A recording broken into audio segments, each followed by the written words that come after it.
Friends, Dave Paulides, Canada Missing Project. That is Huck Elberry, the executive producer.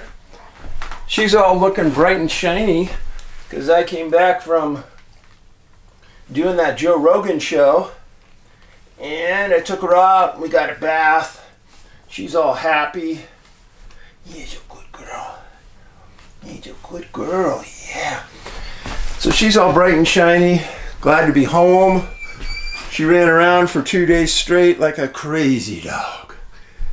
So, anyhow, I'm back. Yes, Joe Rogan was interesting, fun.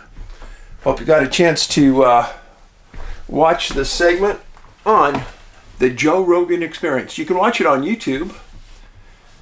Just go to YouTube, Joe Rogan Experience, and you'll see his interview with me. We talked a lot about Bigfoot. He kind of thinks he knows what Bigfoot's all about, and a little bit about missing people. Now, got a really good friend in George Knapp. Been on his show over 20 times. And he sent me this Substack article. And he said, Dave, they tried super hard to keep your name out of this article. Now, if you work for 15 years of your life to do good hard work, to uncover things that are wrong, would you want credit for that? Would you want somebody to acknowledge that it was your hard work that uncovered that? Friends, this is truly unbelievable. It's called, they got this obviously from the Joe Rogan interview. It says, the headline's Obstruction at the Department of the Interior. The $1.4 million price tag on America's missing persons. And this was written by The Political Saucer. The Political Saucer. Never heard of him. Substack. Here we go. Nobody knows how many people have disappeared on federal land. Not approximately, not ballpark. The Department of the Interior, which manages 640 million acres of American wilderness, has never maintained a public count. That's a lie. According to George Knapp, they have. When someone pushed for one, the National Park Service quoted them a price of $1.4 million. Wait a minute. Someone pushed for a list? Who is that? Yeah, right. This is the whole story, really. Everything else is texture. Oh, really? Start with the money because the money tells you where the priorities are. A few years ago, independent researchers filed a formal request for a complete list of individuals reported missing in the national park system. Error number one, researcher, not two, one. The NPS did not say the list was impossible to produce. It said the processing fee would be $1.4 million for the full system or $34,000 for a single park. Yeah, the single park was Yosemite. No independent researcher or advocacy group has that kind of money. The request died. No list was produced. The NPS went back to business. Lie number two. I got upset. I did the research myself, and that park that they quoted me $34,000 for was Yosemite. I went out and I found all the missing people in Yosemite, made a list myself, wrote about them in the books, and then they released that list. You following the lies so far? The agency tracks its law enforcement incidents through a database called IMARS, the Incident Management Analysis and Reporting System run by the Department of the Interior's Office of Law Enforcement Services. It is not public. The DOI keeps it locked behind a Privacy Act of 1974, which restricts disclosure of files containing Social Security numbers, medical histories, and other personal identifiers. The protection is legitimate, but the Privacy Act does not prohibit releasing anonymized statistical data. It does stop the DOI from publishing aggregate case counts stripped of personal information. The agency has simply never done that. There's no legal reason it cannot. There is apparently no institutional desire to do it.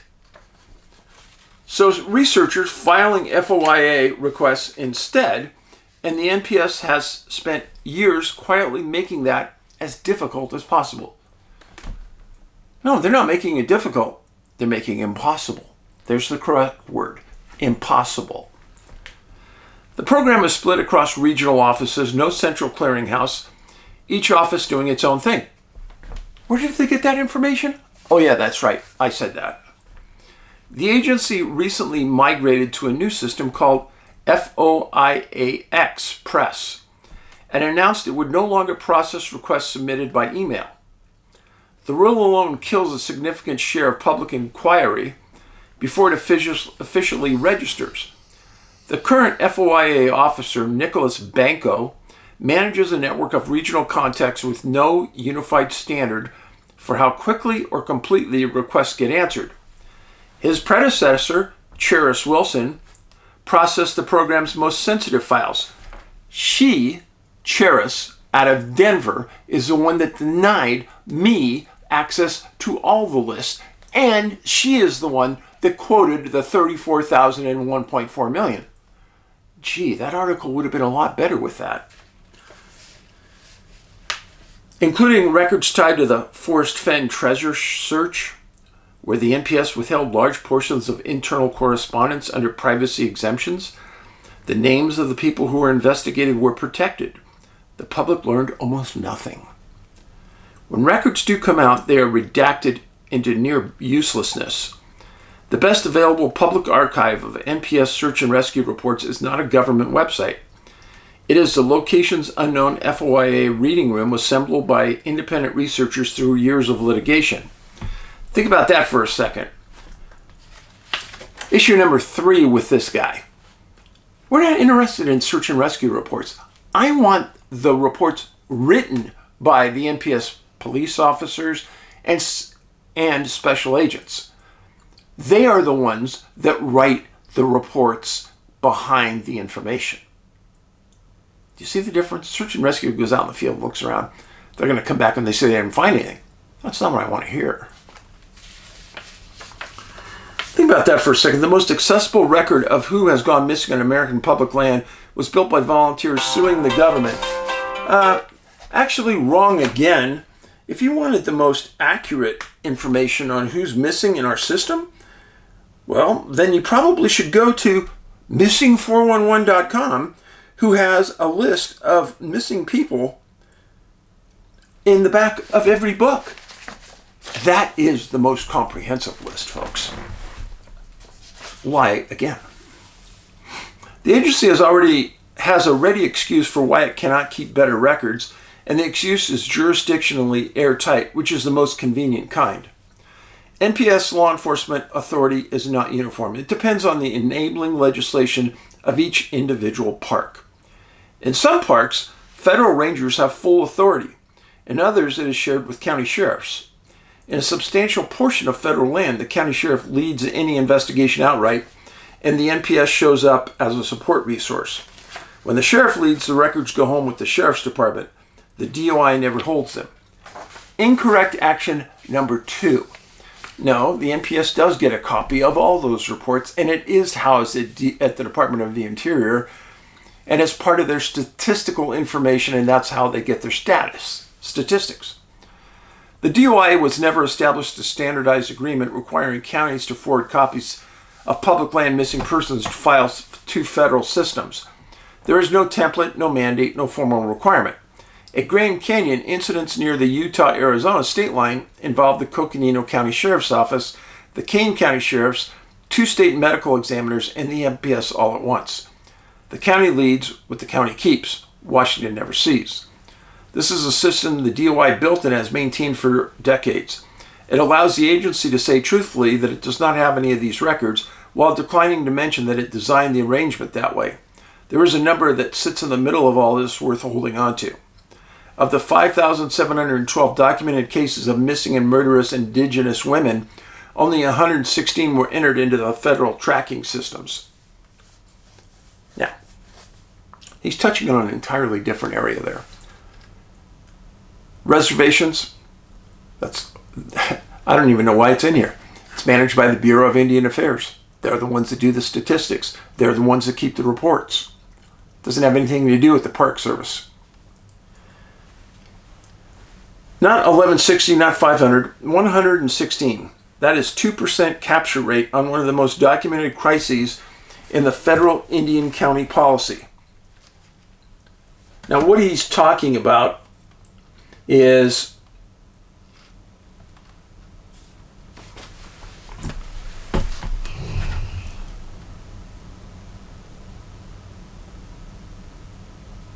the Government Accountability Office confirmed in this report the GAO did not hedge. It said outright the federal government does not know the true number of missing or murdered Indigenous women in the United States. Federal law requires law enforcement to report missing children under 21 to the National Crime Information Center. Adults do not carry that protection. Tribal police departments operating as sovereign entities have no federal reporting obligation.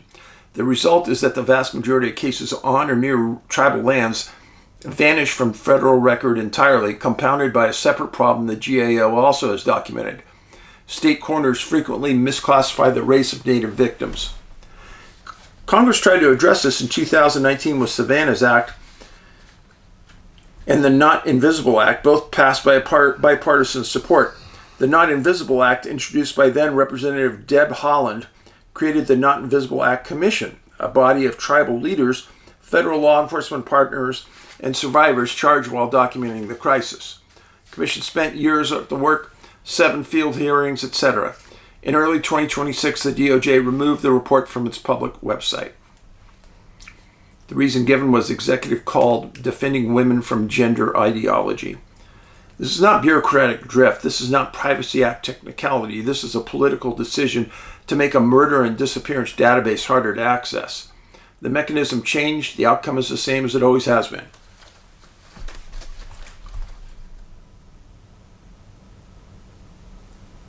The vast majority of women on reservations are missing by way of drugs and alcohol. That's the vast majority. How do I know that? Because I've known people associated with the Bureau of Indian Affairs, and they tell me this repeatedly. The broader statistical picture on the occasions when the NPS releases data at all shows a federal land management system conducting thousands of search and rescue operations a year with genuine competence. The public mortality dashboard covers 177 parks. From 2014 to 2019, they averaged 358 deaths per year. Men are 79% of the wilderness fatalities. The mortality rate visit is extraordinarily low. That's true. A federal study of NPS operations from 2003 to 6 found that 95% of missing subjects were located within 24 hours. That's true. 2% were never found. Over 4 years, 12,337 documented operations. That is hundreds of unresolved cases. That is true. They live somewhere on IMARS or in a county sheriff's filing system or in no formal system at all. The federal government does not aggregate this. It does not report them. Minor search and rescue incidents, those costing under $500, are paid from local park budgets and never into national reporting at all. No one has quantified how many missing person cases that threshold swallows. Let's take Yosemite for an example. That's all Park Service. County has nothing to do with it. In fact, they have all special agents. Every one for California is housed at Yosemite. Everyone has their office in Yosemite. And that's where the special agent in charge of the entire district is located, Yosemite. And they have uniform park police in Yosemite. So when I asked for a list from Yosemite, it's all housed in that office. Oh, I have been in the office. That's true. It's above a garage. I've been there. And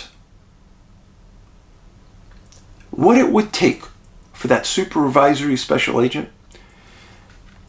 Each special agent in that office has a desk. In that desk, they have a cabinet, each one, or drawer, that has all of the missing persons assigned to each agent. What they do is they write the name down, the date of the disappearance, the location, case number, and they put that on a clipboard. Let's say you have 10. That may take you 10 minutes. You hand it to the special agent in charge. They write it down. Total time. If that would take an hour, I would question it. And then you'd have all of the missing cases in Yosemite. But they wanted to charge me $34,000. Now, how do I know the system works like that? Because I talked to a special agent that worked in that office, and they told me.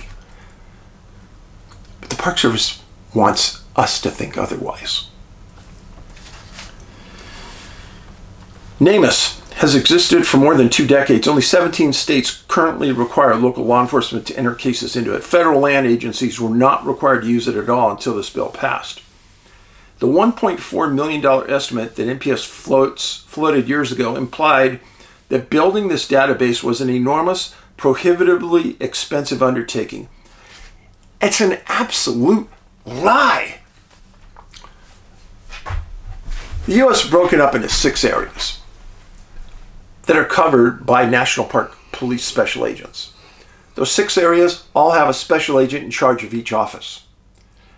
If each office had 6 special agents reporting to a special agent in charge, let's say they have 10 missing persons assigned to them in each one, that would be 60. They type it up, 10 minutes each, times 6, that's an hour. They send it to the special agent in charge. Now he has 60 cases. He copies and pastes that into a report. He's done in an hour, maybe 2 hours. Times 6 regions, that's 12 hours. Friends, they are lying to you, and they are lying to the public. This is why I get fired up. He doesn't know what he's talking about, and he won't give me credit for figuring this out and getting the data. That choice has a long history. An FOIA appeal number, a sealed file in Yosemite, a tribal safety report pulled from the internet, a reporting threshold that makes inconvenient cases disappear before they reach Washington. Oh, that is true. And how do I know that? I know that because I've sent them reports before. Oh, we didn't get that. Can you send it again? Oh, but it's tracked to your office. Oh, it must have gotten lost in the mail room. Happened to me twice in Yosemite. The people who went missing on federal land did not choose to disappear. The government's accounting of them did. Yosemite alone spent $1.2 million on search and rescue in fiscal year 2005. 25% of the entire national park search and rescue budget. Grand Canyon ran 307 separate operations that year. These parks have the resources and the scale to generate federal records. Smaller parks do not. See, therein lies the problem. He doesn't know what he's talking about. Those records have nothing to do with local parks. Those records are in the special agent's office. They are in their desks. Forget about parks. No, parks don't matter. It's the regional offices of each special agent. They have the records. These parks don't have the resources and scale to generate federal records. It's irrelevant. It's not what we're after. Reporting is the thickest where the institution is strongest and thinnest everywhere else. The federal government does not aggregate them. It does not report them. Minor search and rescue incidents, those costing under $500, are paid from local park budgets. Now here's the funny thing. There's almost no agency in the United States that has generated more NABS reports than us. A NABS report, a missing person, presumably dead body, has never been reported to NABS. What we do, if we look up the name and the name is not in a NABS database, we'll call NABS and say, hey, you need to send an agent out to the relatives of this person and get them in your database. We've done that 8 times. Hardly anybody has ever done that. So, again, we don't get credit for that. Just like we didn't get credit for when this person wrote this rag. Yeah. Now, people say, well, Dave, you shouldn't get so upset about this. Friends, do you know how many times people read this? Wow, this guy did a really good job figuring out these numbers, reading this. No, you listen to Joe Rogan, because I talked about all this on Rogan's show. And then a day later it comes out. Yeah, I get upset. I get upset because I get attacked at a system level. I get attacked on the writer level.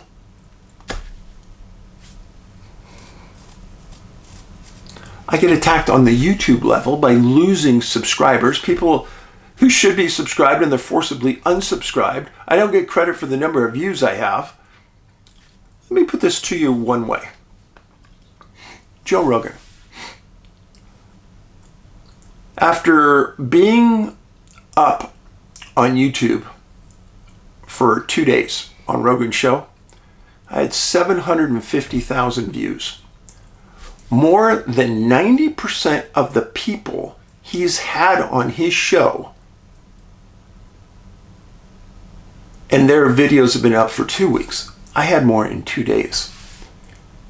Now, I'm not bragging.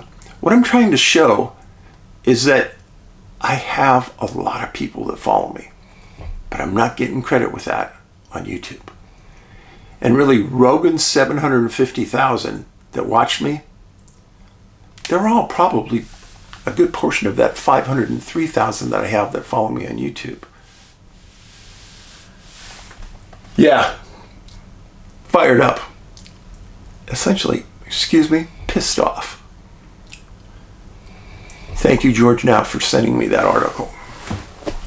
Now, I do have a missing person case for you today. And it's one that fits a lot of the profile points. He's a hunter, number 1. Man's name was Joseph Kalaszewski, 45 years old, missing October 24th, 1973. He was from Marinette, Wisconsin. And he came to Wyoming with his 20-year-old son, Joe Jr., and 2 other friends. They arrived on the 15th of October. And they were hunting for several days. And Joe Sr. came down with a wicked case of emphysema. If you've ever been around anybody that has emphysema, when they get stricken like that, it's scary as heck. They can't breathe. They're going to die from lack of oxygen. You got to get them to a hospital quick. They did. And they kept him in Worland, Wyoming, in a hospital. And he was hospitalized from October 21st to the 24th. Now, Joe Sr., longtime hunter, I mean, this is a once annually trip that he and his son and his friends take to Wyoming to hunt from Wisconsin. Great bonding time with your son. You want to be out there. You don't want to be in a hospital bed. So after 3 days of intensive attention to his emphysema, the doctors reluctantly let him out. He was discharged. And what he did is he walked down the street from the hospital in Worland and he rented a car. Because his son didn't have a phone. There was no cell service out there. And he wanted to get out there with his kids. He didn't want to wait for his kids to come back in a couple days because they'd come in every couple days to see him. He wanted to be with them right now. I get it. So he rents a car and he drives. And he makes it to an area 29 miles south of Tinsley, Wyoming. Let me show you where this is. So this is the primary north and south freeway through Wyoming, Highway 25. It goes down through Colorado as well. This is Sheridan, big stopping place anytime I had to drive from Colorado to Montana. Highway 16 goes west from Buffalo, ends up in Worland, where they're hunting right here where the X is. Now this area has several missing people that I've documented in the past.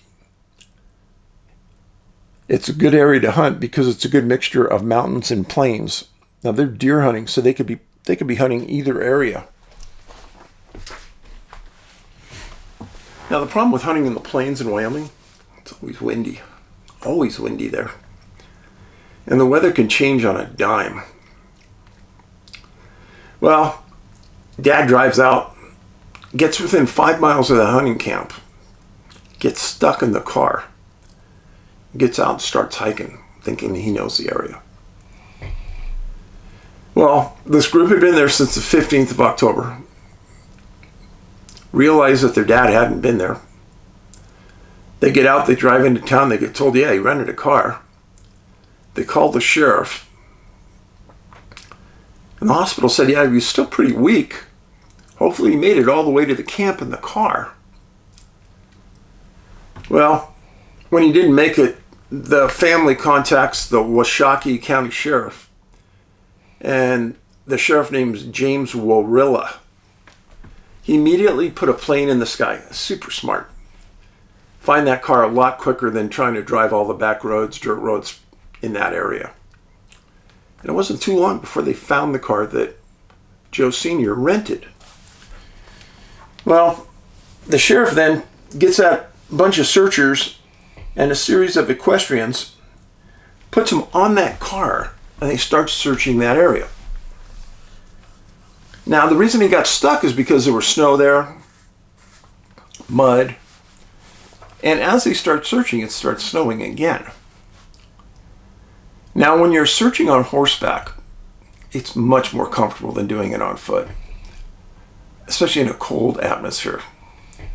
You sit higher up, you have a commanding view of the area, you can see with your eyes further. Much better. Well, they searched, and several times during the search they had to stop because the snow was so heavy. And then they pulled hunters from that area that were willing to help with the search. And several of them helped. Search lasted 6 days, with several breaks for snow. And eventually the snow got so heavy, the sheriff had to call off everything. Now everybody thought that Joseph knew the way to the camp. So they were searching between the car and the camp. But they weren't having any luck. The sheriff made this statement. He said, as sick as he was, I think he just got up there too far and couldn't make it back. A lot of people forget that Wyoming, it's the high plains, high elevation. You get out there and you start walking around, you start breathing real heavy, and you need every cell in your body working for you to suck up that oxygen, which may have been the reason that Joe had the emphysema attack earlier.